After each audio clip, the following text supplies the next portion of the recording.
Kapag sarado ang puso ng isang tao sa pag-ibig ng Diyos, tiyak na pupunuin ito ng kasamaan at kasalanan.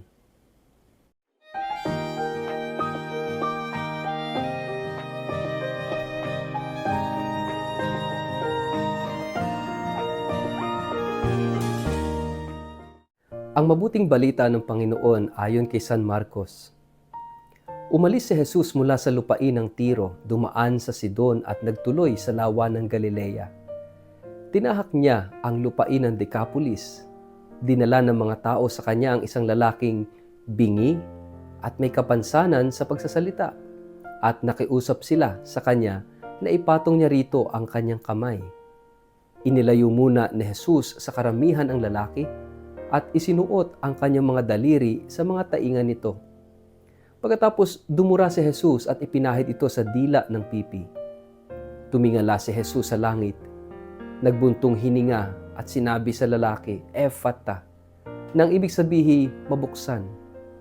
Noon di nakarinig ang lalaki at nakapagsalita na ng maayos.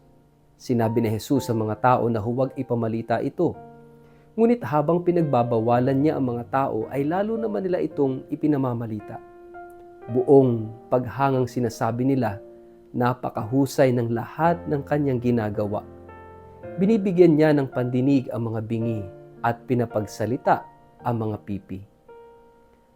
Ang mabuting balita ng Panginoon.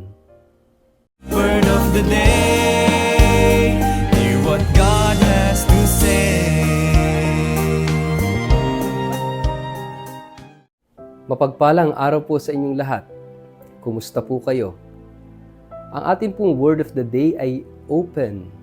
Bago po tayo magpalalim sa ating pong reflection sa araw na ito, kayo po ay muli kong inaanyayahan na huwag kakalimutan na mag-like, mag-follow at mag-subscribe sa ating pong Facebook page at YouTube channel na Word of the Day.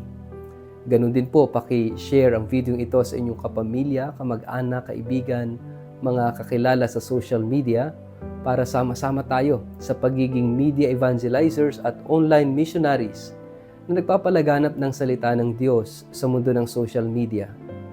At kung kayo po ay nakikinig ng Word of the Day sa pamamagitan po ng Radio Maria, mapagpalang pakikinig po sa inyong lahat. Mga kapatid, ngayong araw na ito ay pinagdiriwang din natin ang birthday ng ating mahal na ina, the birth or the nativity of our Blessed Virgin Mary.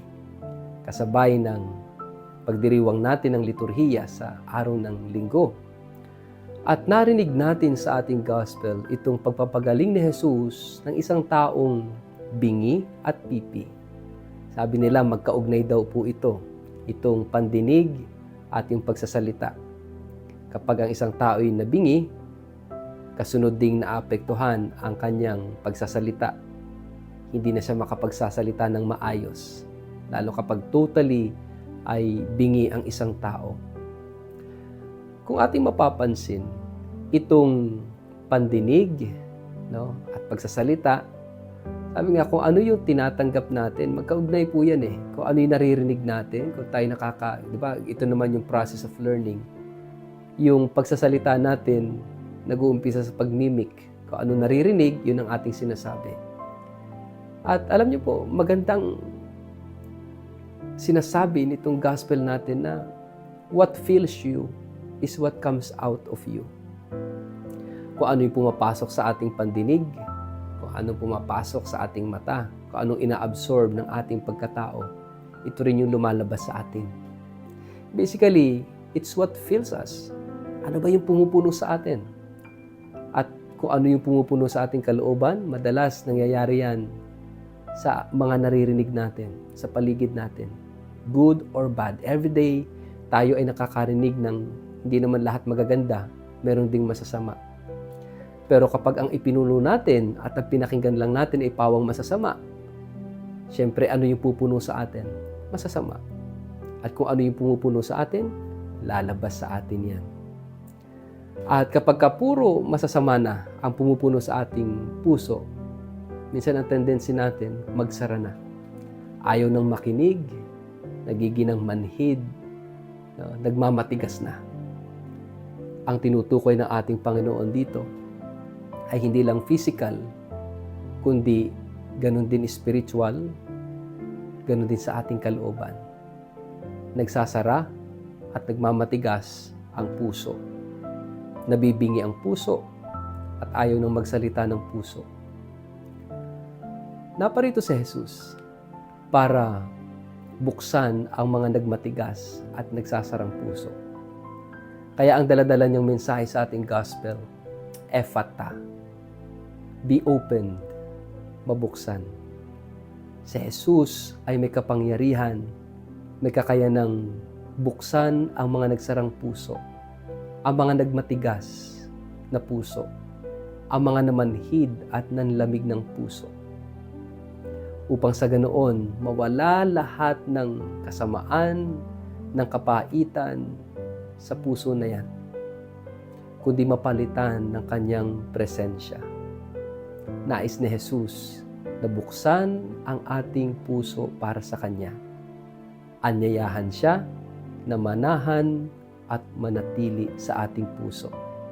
Sapagkat kung si Jesus ang hahayaan nating manahan at manatili sa puso natin, ang lalabas sa atin sa salita o sa gawa ay pawang pagmamahal, pawang kabutihan, pawang kaaya-aya sa Diyos.